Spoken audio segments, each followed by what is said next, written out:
Me, a bro. Yep. He, a dude.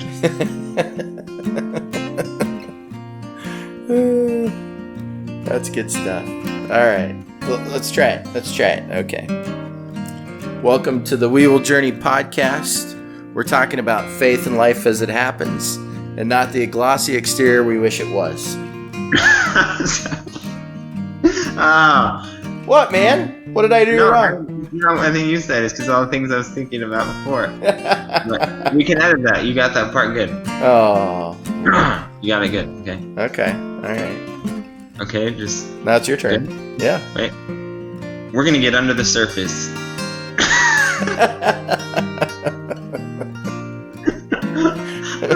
I should have said all those things before. We should have waited down and dirty until after we read this part. Okay. Okay. Wait. We get under the surface and explore the down and dirty.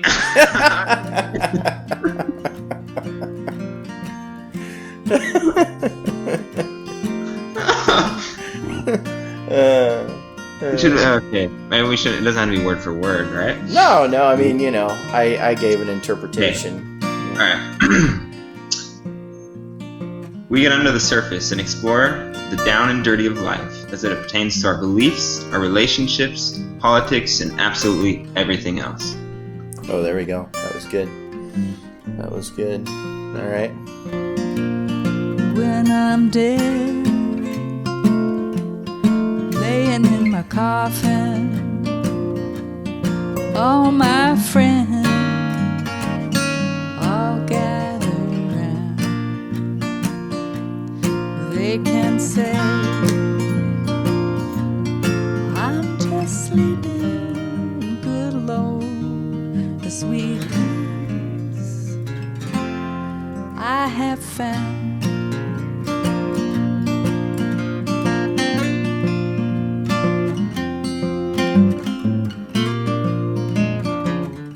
3, 2, 1.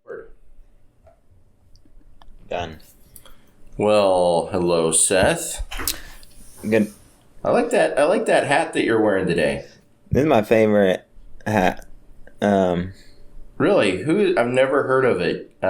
University of Nebraska. That's Huskers. actually the only thing I don't like about it is that I don't like what's the word in English? They did away with the Cornhuskers. I don't know when that was, but I kind of missed that. I don't know why. You would prefer a hat that said Cornhusker instead of just yeah, Husker. because Husker is very vague, and I don't even know. Like, I don't know, and it doesn't have anything to do with Nebraska. Just a Husker in general. Husker could be anybody. Yeah, I was on a call last night, and we got talking about Huskers and Hawkeyes, Iowa Hawkeyes, and when I was a kid, they were kind of like the joke. Mm-hmm. We kind of dissed Iowa all the time, and now they're much better than we are. Like we're trying to get back to what the Iowa Hawkeyes it's pretty incredible how fast, how quickly it changed from us being able to make fun of all these schools to us not being able to make fun of anybody. Yeah, we can't make fun of anyone anymore, and it's really except for disheartening. Kansas, maybe. But KU, there we go. KU, we'll always have them. And I don't know. Obviously there's a few. There's got to be like a JUCO or something that we could beat. Wesleyan or something. Somewhere. Wayne State. No.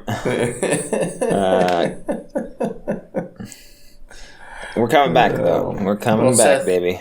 Yeah.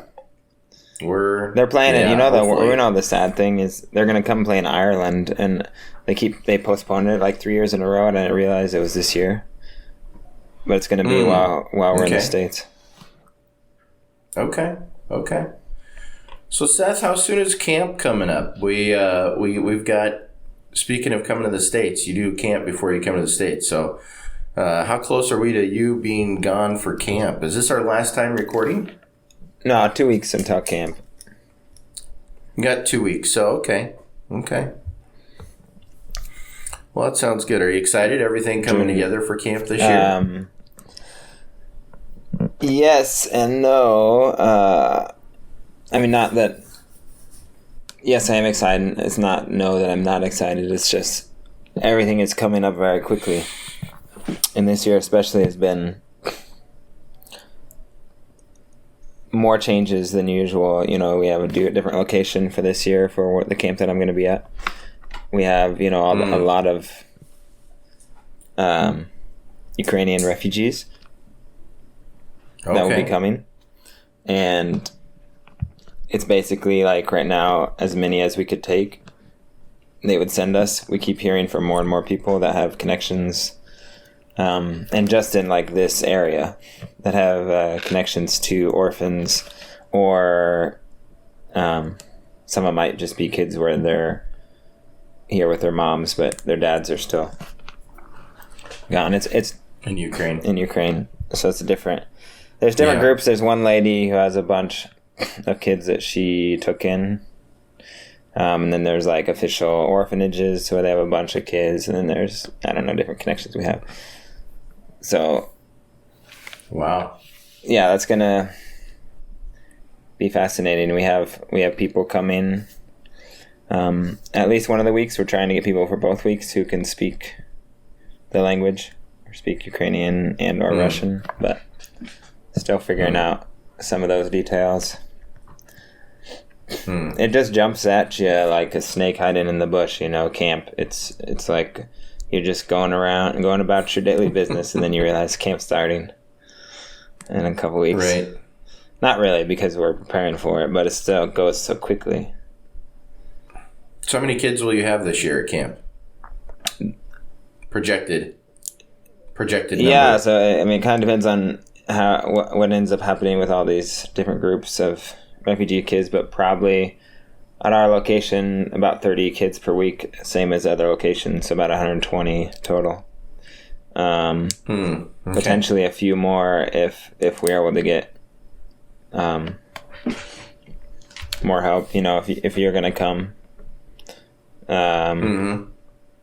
with your wife, then that would be awesome. That, and you still know Ukrainian, right?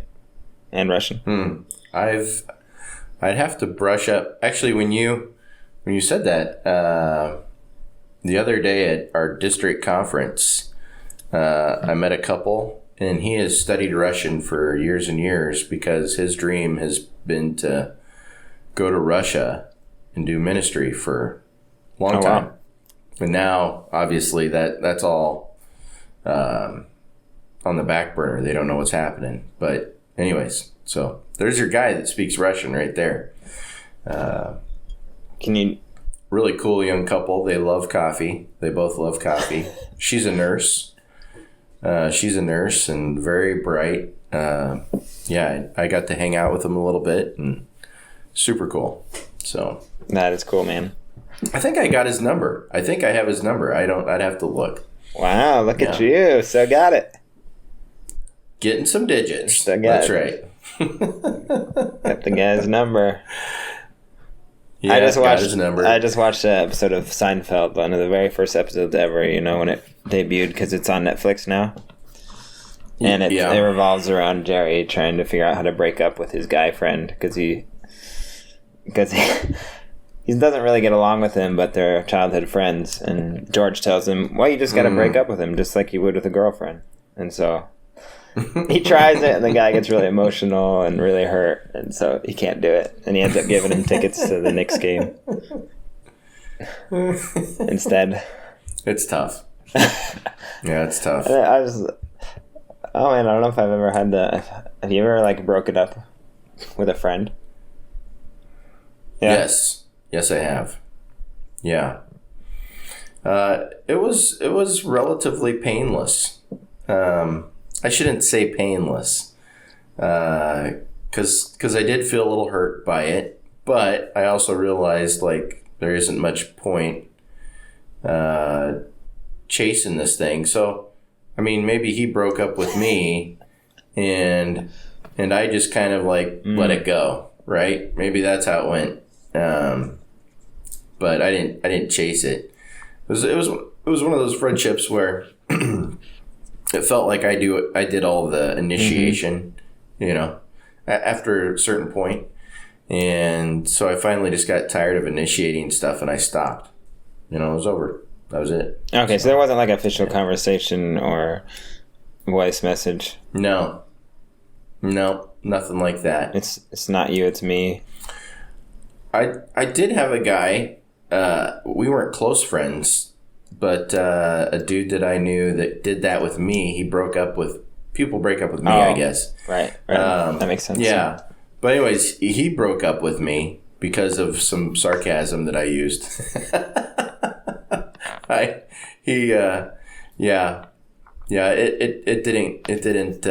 didn't work for him, my humor. Yeah. Well, that's the basis of every good relationship is humor, right? Okay. Yep, sure. I'll go with that. I guess for my right guy relationships, it's like if there's no humor, then... Right. If there's no humor, that's terrible. Because, sarcasm is our love language for both of us. We both like sarcasm, and people that we don't like, we're not sarcastic with. Right? So if we don't like you, there's no sarcasm whatsoever. I would say that's true for both of us, isn't it? Yeah, I would think so.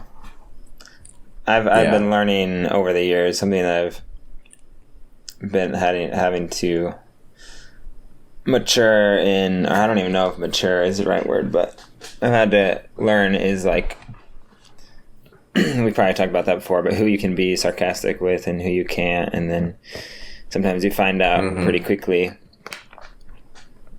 like by just saying something stupid and hurting their feelings, I guess, but.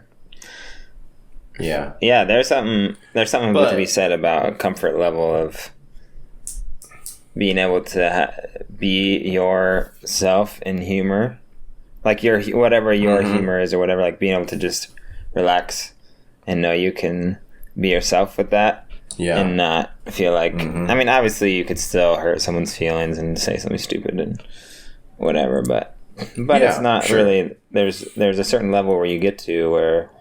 You basically can say and do whatever you want, and if there's an issue, you'll work through it. And there's not a lot of people that can take place with. But those people that we have to censor ourselves around, we're never looking to hang out with them. I mean, that's just the reality of the situation, right? Like, we're never actually seeking that out. These are function people that something in our life requires us to hang out with them occasionally. And that's the only time we're seeking that out. I mean, that's just reality. Right, Seth? I mean, I think that's true for you too. Well, I know you don't want to admit that. I know you don't want to admit that right now. I mean, it depends.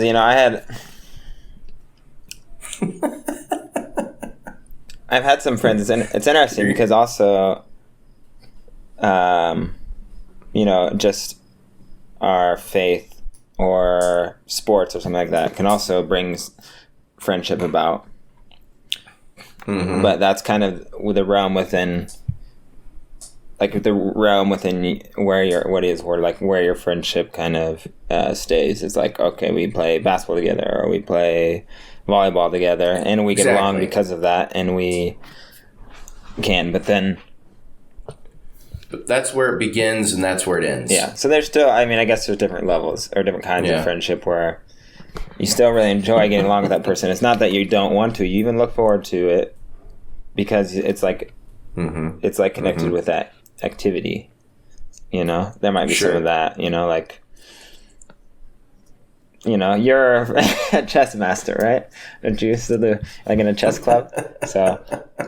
No, I'm not. I'm not in a chess club. Sorry. Yes. No.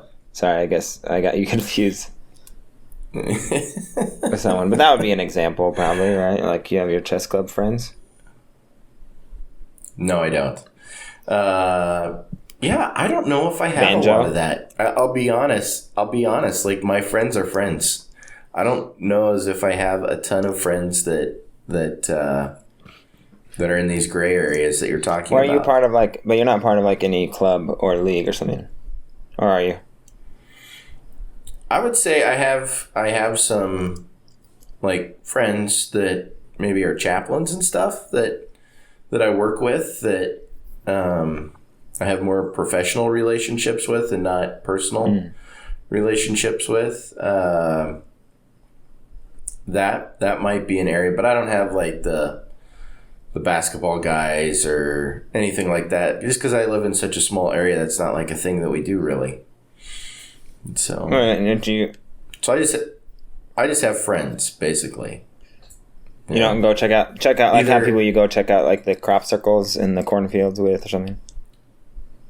I haven't got into that lately. No, well, it hasn't been not so a big thing. Cow tipping. That's not.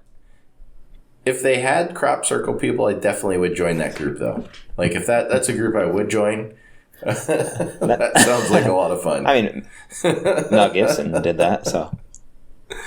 Yeah, no, that sounds like a lot of fun. I would definitely join that group. If anybody knows of a local group here in Nebraska that checks out crop circles, let me know. I'd love to join. I mean, I assume there's got to be. There's so many crops. Yeah, you would think. Why is one of the largest corn-producing states in the United States not getting crop circles? What's up with that? I mean, we get pivot circles. I don't know if pivot circles counts. Well, if it's explainable, then it doesn't count, does it? I would only assume so. Maybe it's cool because I'm sure if you're really into pivots, there's probably a group for that too, where you just go out and be like, "Oh, this is the DC 7000, the new version that came out last spring. Look at these babies, and like, look at perfect. Look formation. At the circle, yeah. Because pivots are a big deal. Oh man, they're important, right? So they're very important. Yeah, but that's the only crop circles I've ever seen. You should get a pivot for your yard, for your garden out there.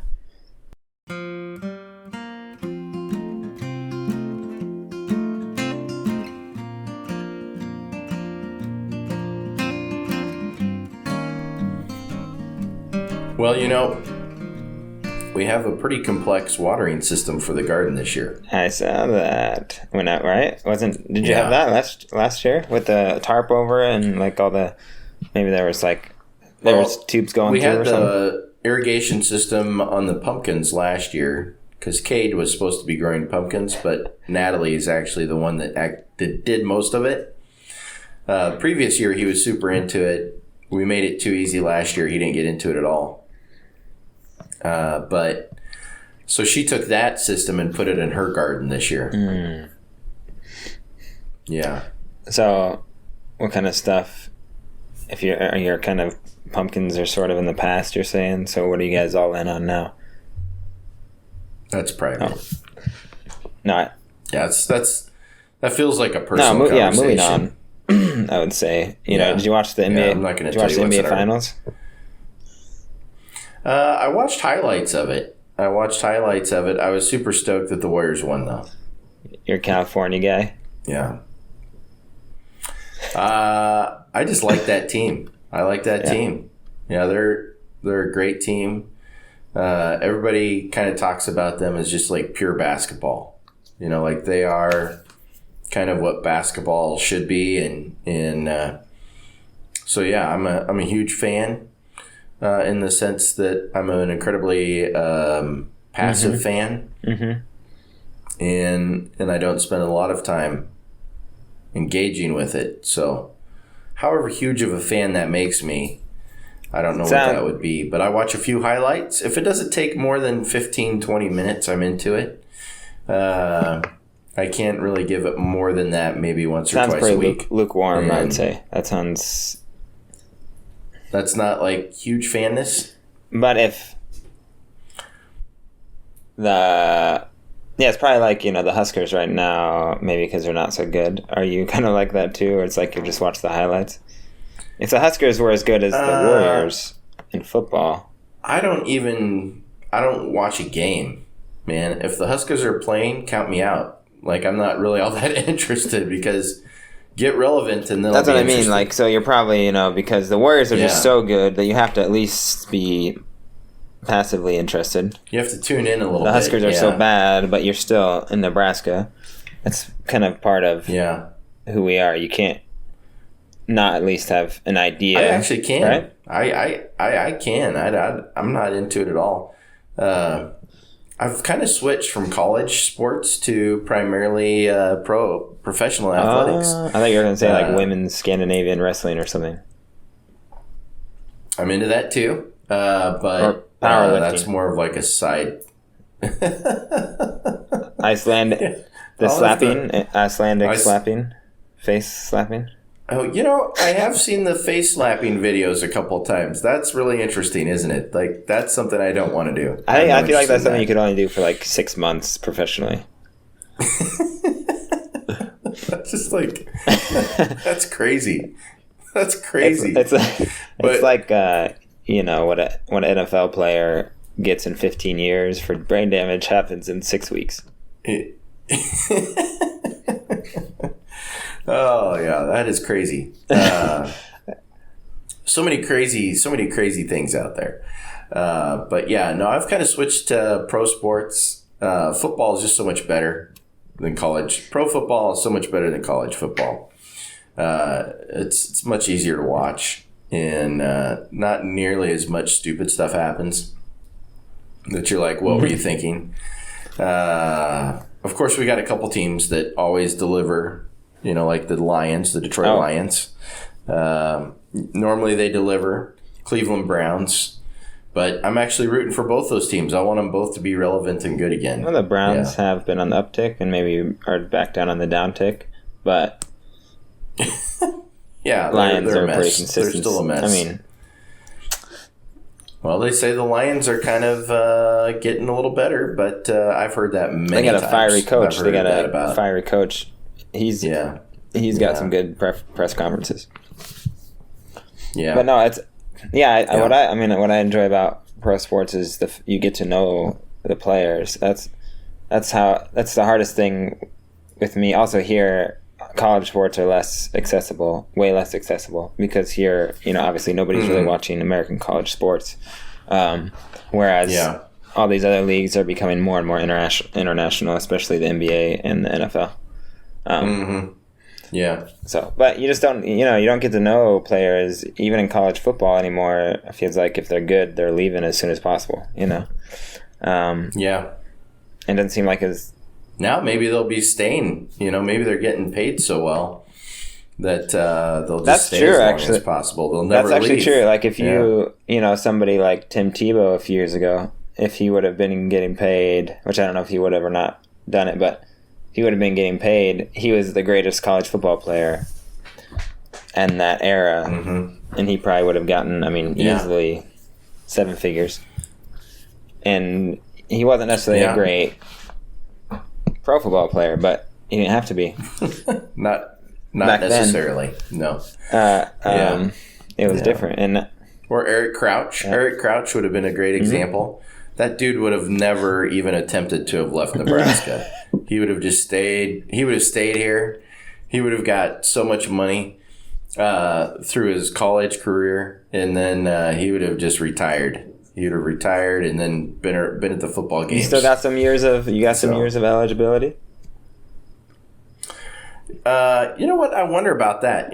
First thing is let's just pay them the world. Let's not monitor that. And maybe let's just let them play as long as they can play in college football now.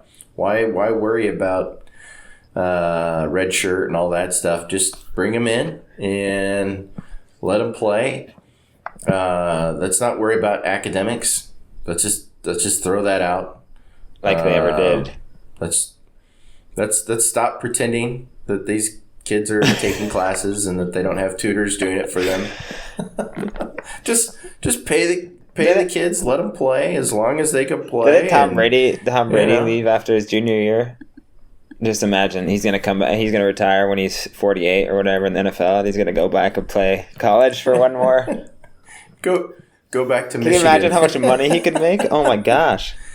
He might make more in Michigan than he would make playing for the Bucs. Everyone, because oh my gosh, all those boosters and everybody, all those guys, super fans. Right. But it's not a religion. No, obviously. College football is not a religion. Obviously. Yeah. Right? Mm-mm. It's not. It's just that's what people spend all their time and money thinking about and doing. And this isn't, and this hat isn't actually, associated with the football team. This is the agriculture department. So you're supporting East Campus? Yeah, just the dairy because of the ice cream. So good. Good. The dairy barn, man. That is so good. Mm-hmm. So that's good. Just so you're not, thinking I'm, like caught up in college sports or something. Yeah. Well, my oldest son, Cade, was gonna go out for football this year. He's going into his sophomore year. He was gonna play football. Coach had got him excited about that. But I use the term excited loosely because he just basically talked him into it. And I'm like, buddy, you don't have to play football. Well, I told him I would. I said, it's okay. Kids change their mind all the time. You have time if you really don't want to play football. And he's like, yeah, I don't want to play. I'm like, all right. He's like, I don't want to play basketball either. I'm like, I don't care. I said, we encourage sports for certain things, but if we can get those other things in through other means, then we can do that too. He could become the local drug dealer, for example. Right. He's into weightlifting though, so that might Dude, he's happen. Ripped. He's ripped. Every picture I see of him. The kid's getting big. He's getting really big, but he really loves to lift weights and work out, and so he thinks he wants to be a bodybuilder someday. Wow. And I said, I'm not going to oil you up. I'm sorry. I'm not doing it. I'm sure he loves that you're talking about oiling him up. I watched a documentary about this kid that was into bodybuilding, and his dad had to oil him up all the time before competitions and stuff. And I'm like, yeah, I'm not doing that. I'm not the oil dad. You could get like an olive branch or something where you just stand back and do it from afar. Or like... Maybe, I don't know. I don't know. Like the things you use for marinating your ribs, the brushes. Oh, yeah. Like the rosemary, olive oil. Like you make like the rosemary thing and then you kind of like slap it with that. Yeah, there you go. That could actually work. And then you don't have to, get too involved. Yeah. All right, son, you smell delicious. He's going to win by default because of this aroma. Mm-hmm. Yeah. We actually had a really great conversation about that, though. Like, what's the motivation behind bodybuilding in his mind, right? And so we had, a good conversation surrounding motivation. Why is that something you want to do? What do you see as the outcome of that? And of course there were some things in there that we could unpack a little bit and talk about as far as whether it's good or bad motivation. So we actually had a very interesting conversation on the way home from Kearney the other day because he had running camp last week. Running camp? Do they just is that where it's like the German Shepherds where you dress up in those in the protective costume and in the suit? And you run from the dogs. Yeah, a little different than that. It actually was the FCA, Fellowship of Christian Athletes, has a long distance running camp that they put on at UNK. Wow, is that football? Is their football team as good as Huskers? Maybe better. I don't know. And carry on. And he did his running camp there at UNK? Yeah, he did a running camp there. He's going to run cross country. North Carolina, huh? Mm-hmm. Yep. So, yeah. But, so, Seth, we kind of started out talking about breaking up with guys. Friends, like a friendship. Friendship, guys. We were bantering a little bit before we got on and kind of talked about the same thing a little bit. It was similar, not exactly the same. But, Yeah.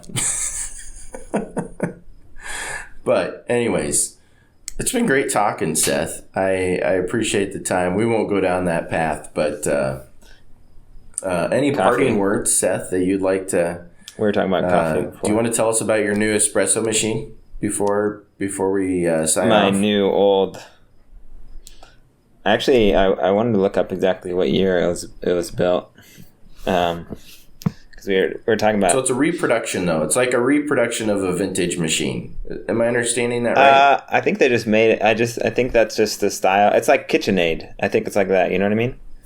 Like KitchenAid, their machines, obviously you know what they look like. Like they like look the same, I think, for roughly like 60 years, right? Yeah. I think it's kind of like that. It's like they just keep releasing, how I understand, updated versions of this Illy X1 or whatever. I've bought the Illy coffee before, so I'm familiar with their coffee beans. But that's kind of what drew it to me. That's what KitchenAid. I think KitchenAid. They have such a beautiful machine, right? In all the colors. Mm-hmm. And Alyssa got one she got money for Christmas or something. I don't know, one year, and got a green one. And that's what I like about this. You know, I got an orange. This espresso machine is orange. KitchenAid. You get in all the different colors. I like the colors, and they're metal. You know, it's just they brighten up the kitchen. You know. Have you been able to draw the perfect shot yet? In the last 3 days, I have not probably drawn the perfect shot, but I don't even know if I would. You know, I mean, if I did it, I don't even know if I would know that I did it. You know what I mean? Like, I'm not. You know, it's just a enjoyment for me. I'm not a professional. Okay. So I don't know if I would know the perfect. You know, it's like maybe you would. You'd know it when it hit you. You know, like. Well, Natalie worked at Starbucks when Starbucks was like legit, as far as you had to learn how to draw basically the perfect shot consistently. Mm-hmm. It wasn't automated like it is today. And so she spent a significant amount of time learning how to run the equipment and make a shot and the whole thing. And it was legit back then. Well, when you guys come visit, then she can either correct or give me some pointers. Mm-hmm. That's what I love about this machine. That's what I wanted, is because it's like it's not automated. You know, you have to like wait till it's the right temperature. You know how long to do everything, release pressure if it gets too built up. I mean, I'm still learning. As people who are, you know, because we have so many people that listen to this that are coffee snobs, and so they're probably turning off their device right now, this conversation. They're like, these noobs, you know what I mean? So I don't feel qualified to even talk about this. I don't even know. I can't remember the name of my little espresso machine, but it's an automatic version. I got it for $200 and it works great for me. I don't have to think too much about it. So I used to be like kind of a purist in a lot of food things, right? Like smoking. I didn't have a smoker, but in my mind, I thought, if I'm going to smoke something, I want to do it, you know, with wood chips, real wood, and maybe I even cut the wood myself, and you know, all that stuff.